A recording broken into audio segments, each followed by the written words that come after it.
not a second-hand coat. I want a yacht, not a cheap little boat. I tell my daddy not to be depressed. All I need for happiness is the best. I want a diamond, nothing else has appeal. And when it comes to men, you know how I feel. I want a real man. Give me a real man, you know what I mean. I want a real man. Oh, real man, you're what I need.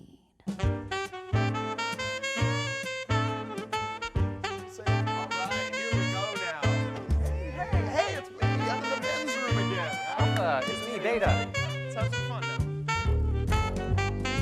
What is up? Welcome to Real Men. This is the men's magazine that gets down to it, where men get real. I'm your host, Tim Steeves. We have an excellent panel assembled, so let's meet them right now. Tim Reichert dropped in. Good to see you, Timmy. Heidi-ho, buddy. We're also serving up a big dish of the Kate Ashby. Heidi-ho, Timmy. Good to see you, Kate. And Ryan Belleville's here, that little sprite. Yes, I am. Good to see you, Ryan. And always Dwayne Hill.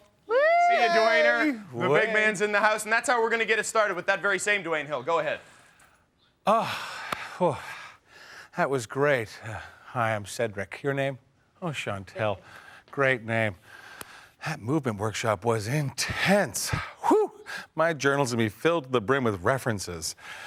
You know what I'm thinking? Maybe we should take my eco-friendly Volvo back to my place, solar-powered, of course. Maybe grab a quick safflower oil salad, you know, with nice fresh radicchio, organic, of course. Some nice butternut squash. I pick it myself.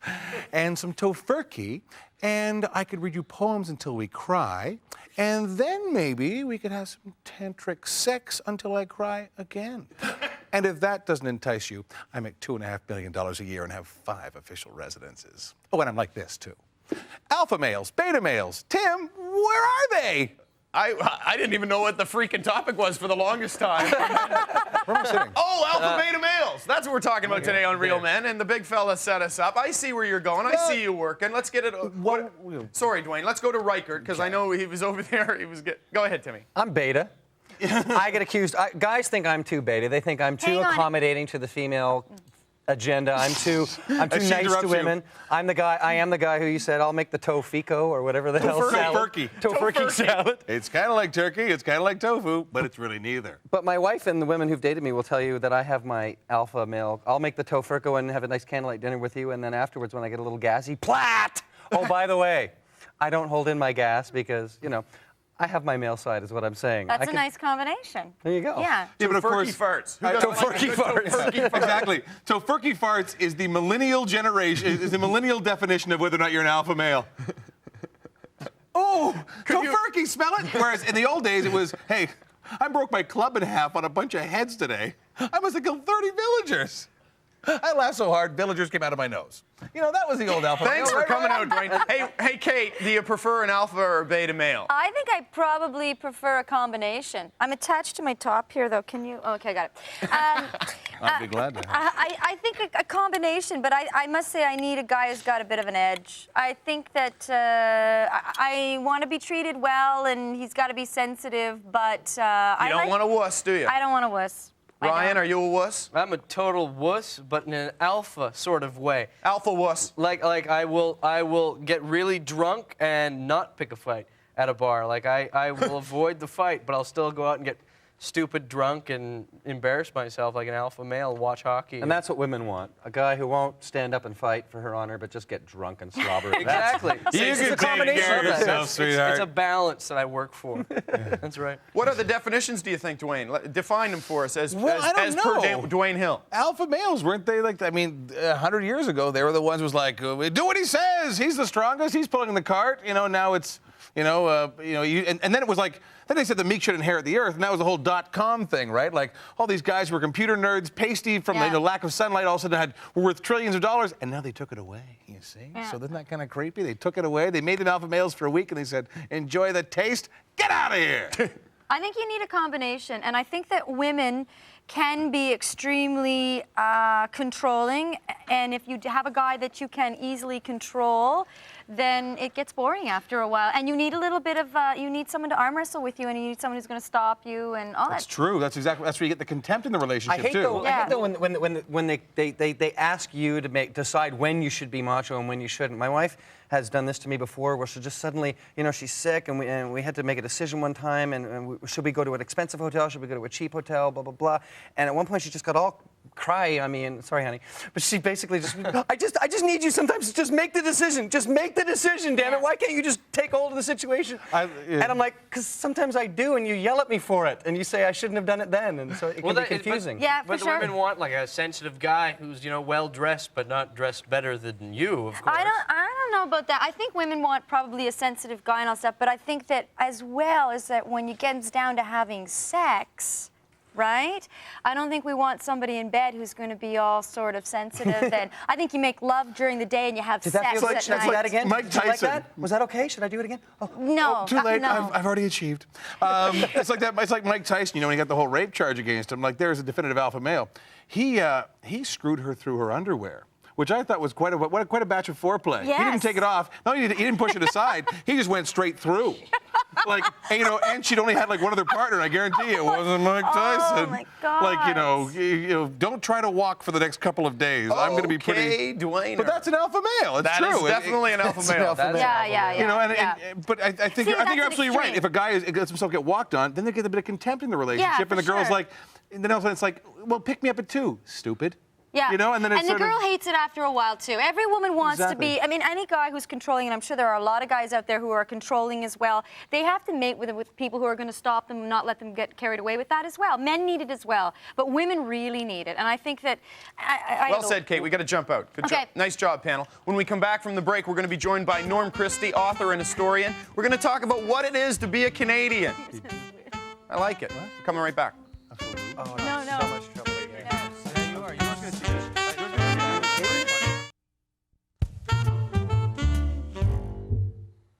Welcome back. We're joined this segment by Norm Christie, author and historian. Thanks for coming in, Norm. I'm sure you're going to add something to the panel today. We need the help, buddy. Thanks for coming in. And we'll get the segment, which is going to be what it is to be a Canadian, kicked off with Tim Reichert. Go ahead, buddy. Hi, my name is Tim, and I am Canadian. I say that with pride now, but like most Canadians, I used to say it with a lot of confusion because I don't fit into a lot of the stereotypes that are Canadian. It was more like, am I Canadian? I don't drink a lot of beer, but I know a lot of people who do. I don't watch a lot of hockey, but I know a lot of people who do. I'm very polite like a Canadian. If you bump into me, I'm likely to be the one that says sorry, but when I'm in my car, I have the road rage of a New York cab driver. So my favorite television shows are Law & Order and West Wing, although I'm told Canada has some really nice, homey shows about buggies and bonnets that I should relate to if I am truly Canadian. So I'm very confused, but what I'm really proud of most, a friend of mine, Tim Steeves, our producer, went to Amsterdam and came back with some stories about how people poured beers over his head and cheered Canada when he told them he was Canadian in a bar, and that there's a field with 7,000 crosses there with Canadian flags sticking out of them, and they're all changed every weekend forever by volunteers from the area. And I was like, that's cool. But then he told me that for the last 3 years in a row, our country, Canada, has won the Pot Olympics. Then I cried. I am Canadian. Tim? The Cannabis Cup. What city? Anyway. What city was it that won? Well, Amsterdam, I'm thinking, No, maybe. but The one anyway. in BC. BC won. Okay. BC. What's the cannabis? Norm Christie is with us this segment. Thanks for coming in, Norm. Author and historian. How would you define a Canadian, Norm? Well, I don't think I can really define a Canadian. I mean, it's like trying to define yourself as an impossibility. It's for other people to decide, what you are and how you are. Yeah. It's just a sense of being, and it's really the sense of nationalism is part of the culture of a society. Are you, like most of us, just sick of the cliche of what is the Canadian identity? I know I'm tired of that. Well, that's an industry. Yeah. That's not even a tired argument. It's just an industry where people make a lot of money on Who it. profits from that? Well, a lot of people go to Beer the government. companies. Yeah, the Beer governments, and they companies. go through and they say, we need more money because of to get more Canadian whatever. And in a lot of ways, it just sort of stops competition, and which to me stops individuality and creativity. Well, we were talking about before, but I really get absolutely frustrated about this, and maybe it's because my mom's an American and I don't have a huge beef with Americans, but I hate the fact that so many people consider, my Canadian identity is not so much about who I am, it's about who I am not. And I am not an American. And that's what it's to be a Canadian. That's and that's awful. Total That's crap. I just moved out to Vancouver, and that's sorry, Vancouver, but it seems to me the Vancouver identity is we're the people who aren't Toronto, and we hate Toronto, and we're better than Toronto.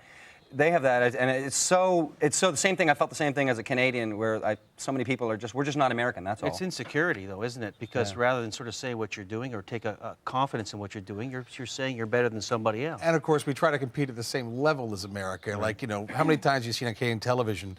This week on a very special episode of Bonnets and Buggies. The railroad tycoon versus the grain merchant. It's like nobody cares, people. Well, they think that culture has to be period. It has to go. Culture has to be like we're not currently making culture right now. Like what is now is not our culture until 100 years from now. We have period sitcoms in Canada. I know. Nowhere else you would have a fur trader sitcom. I'm looking in your direction, Global. Our independent movies are way better.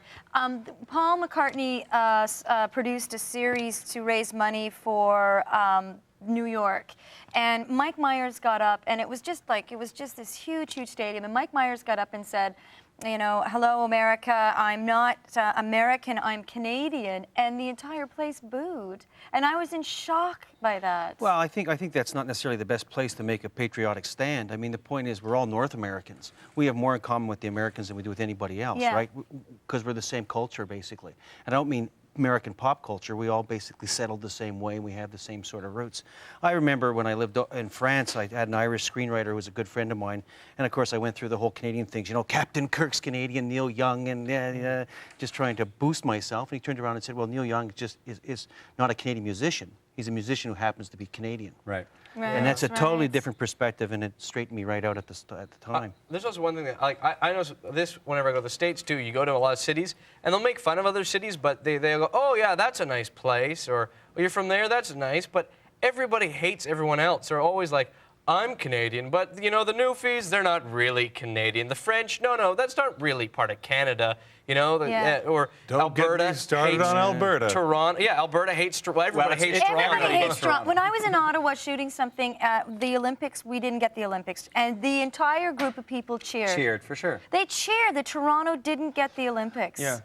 Well, Toronto's the big city in Canada now. Montreal used to be, and Montreal and Toronto used to be right up there. Now Montreal's declined quite drastically over the last 20 years. And I mean, Toronto won out. Like, it used to be Toronto and Hamilton. Like, Hamilton has the better geography. Well, what about the old cliche? Sorry, Dwayne. What about the old cliche that the old story, 2 buckets of lobsters at the end of the dock, Norm, and one of them has a lid on it and one of them doesn't? Well, the one without the lid, those are American lobsters. Or those are Canadian lobsters. If one tries to crawl out, the others will haul them back in. You know that? I don't know the story. But you know, you have to put the lid on the American lobsters, or they'll jump out. I don't see that. I mean, whatever I do is writing my history in the King and Empire series and that sorts of things. That's just really good history that happens to be Canadian.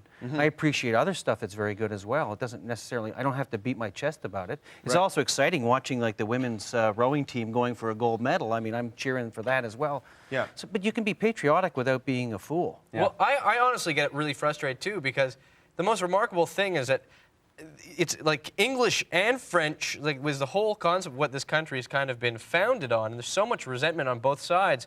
But we're one of the few countries in the world right now that are formed on 2 kind of distinct societies that aren't trying to kill each other. You know? You're absolutely right, yeah. Let's get out of here. America's only got one. Nice job, one panel. language. Stay with us, Norm. When we come back, we're going to talk about hockey and how that works into the Canadian identity, and if we're still defined by hockey somehow. We're coming back. We're joined by Norm Christie. Stay with us. Remember 72?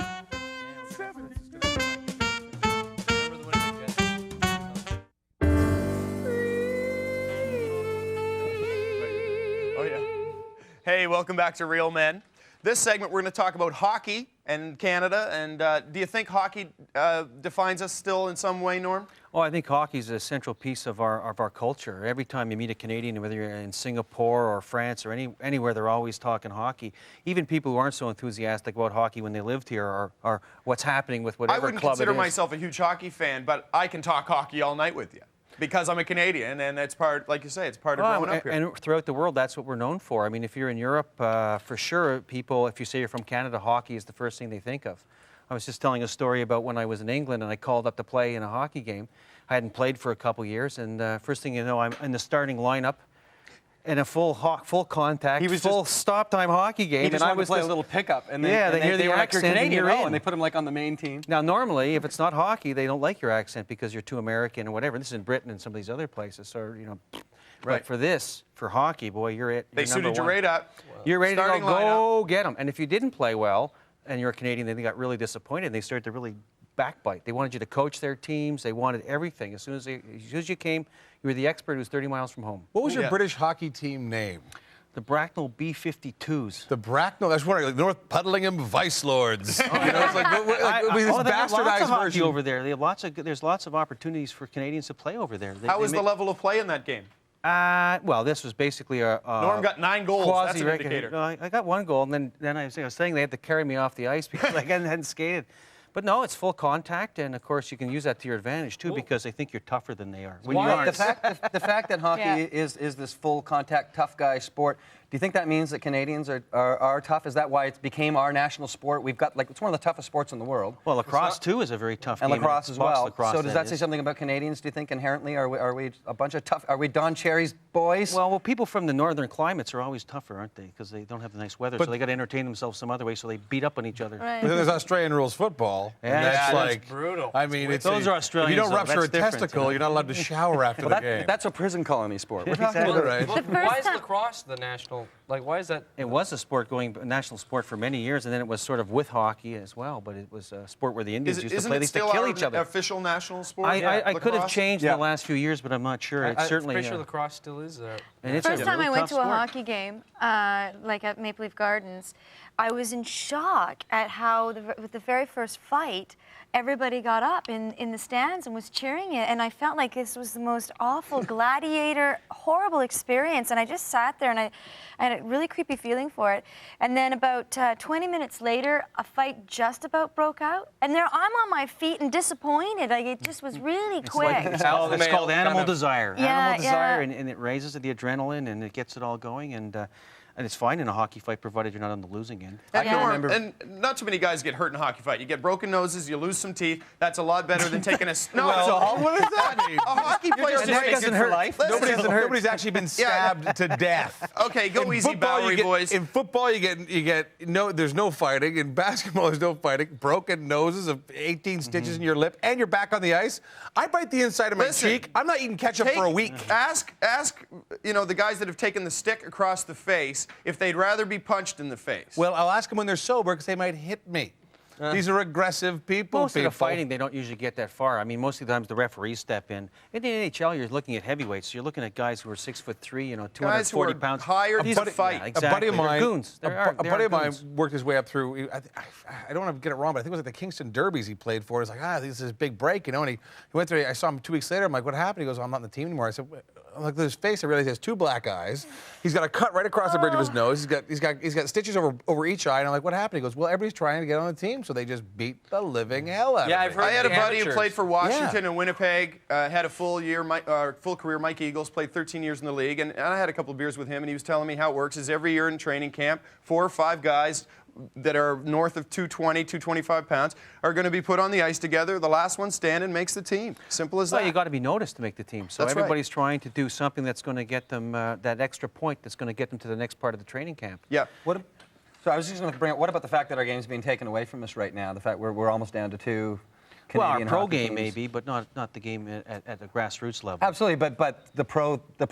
We got 5, so we still got quite a You few. know, you're right. You're right. I see what you're saying, but in all seriousness, it's like we laugh about the fact the Americans get 5,000 people out for a football game, or 15,000 or 20,000 people for a football game. Our amateur level hockey in Canada is definitely a religion. I mean, Yeah. they're packed. It is. But they're To love it. packed with 500 people, not a stadium full of 60,000. like Okay, college football. let's in a pick town this. of 400 Hold people. on, fellas. Let's pick this up when we come back. When we come back from break, we'll continue with Norm Christie and talk about, the Quebec City franchises heading to Phoenix and this kind of. They can't even keep ice in the desert. Come back.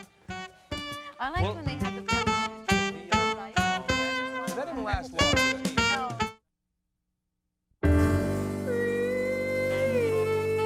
Cross you right up. Hey, welcome back to Real Men. We're joined today by Norm Christie, author and historian. Thanks, Norm, for coming in.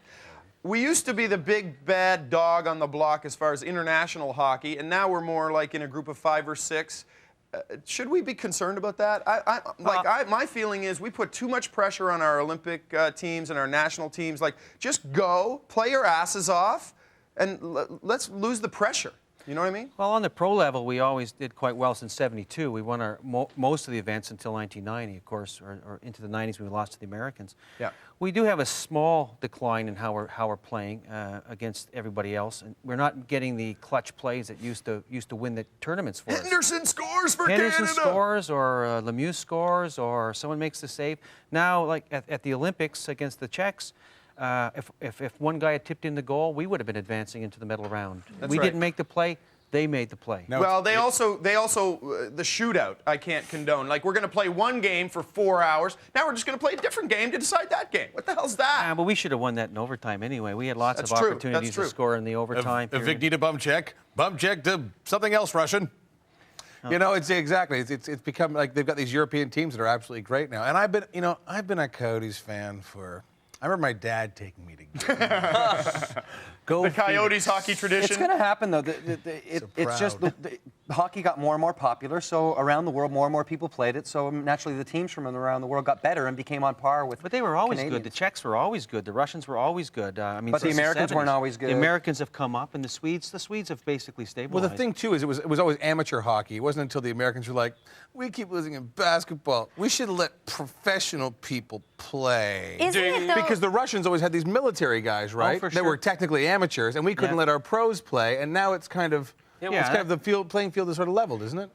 Well, not in basketball it isn't, but in Well, no, hockey now it it's certainly like is. And now all the Russians multi-trillionaires. are over here. That's another reason why there's less Canadian born, because all the Russians now have come over since the Iron Curtain came down. So you see more Czechs and Russians.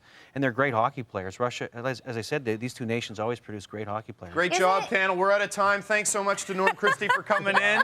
Sorry, Kate. Kate always has something mind-blowing to say in this. Oh, we're out of time. Thanks for coming into Real Men, where men get real.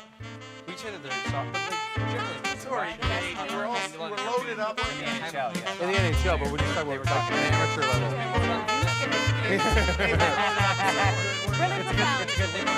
Yeah. Dodge the bullet. Yeah, so it's just about. Okay, good. So what happened was when they were. What a horrible last one step. I would have had to re-explain that. Yeah. I am, but I'm just. Kate and Dwayne take a ceramics class together. I got ceramics